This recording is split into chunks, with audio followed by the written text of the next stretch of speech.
Good evening. আজকে আমাদের এখানে ভাঙাড়াসের শোভাযাত্রা শুরু হবে আর কিছুক্ষণের মধ্যে। এখনও বিকেল 5টা বাজেনি। এখনও আমি এনভায়রনমেন্টটা দেখার জন্যে বাইরে থেকে বেরোলাম। আর চারিদিকের সিচুয়েশানটা এবার দেখুন। এখনও বিকেল 5টা বাজেনি, কোনো প্রসেশন এখনও শুরুই হয়নি। এখনও প্রসেশনের প্রস্তুতি এখনও কমপ্লিট হয়নি, কিন্তু মানুষজন বাইরে থেকে এখানে এসে নিজেদের ব্যবস্থা করে রেখেছে। আপনারা দেখতে পারেন ওপরে পুলিশ প্রশাসন নিজের কাজ মেটাচ্ছে।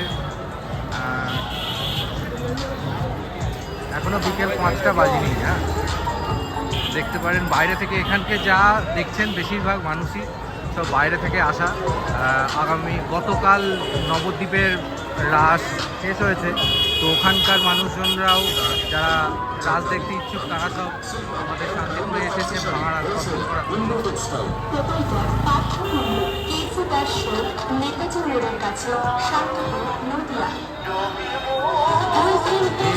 এভাবে চারিদিকেই লাইন দিয়ে চেয়ার দেখতে পাবেন। নর্মালি